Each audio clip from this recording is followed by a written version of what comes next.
এক গ্রামে ছিল এক আচেব গরু। নাম ছিল লিটি। লিটি প্রতিদিন ঠিক ১০০ লিটার দুধ দিত। মালিক ছিল এক দাদি, নাম কমলা দাদি। দাদি খুব চালাক ছিলেন।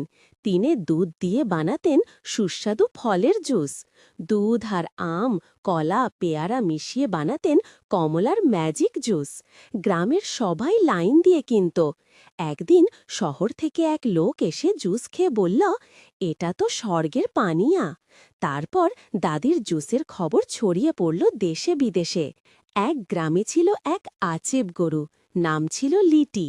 লিটি প্রতিদিন ঠিক ১০০ লিটার দুধ দিত। মালিক ছিল এক দাদি, নাম কমলা দাদি। দাদি খুব চালাক ছিলেন। তিনি দুধ দিয়ে বানাতেন সুস্বাদু ফলের জুস। দুধ আর আম, কলা, পেয়ারা মিশিয়ে বানাতেন কমলার ম্যাজিক জুস।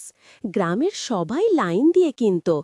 একদিন শহর থেকে এক লোক এসে জুস খেয়ে বলল, এটা তো স্বর্গের পানীয়া। তারপর দাদির জুসের খবর ছড়িয়ে পড়ল দেশে বিদেশে।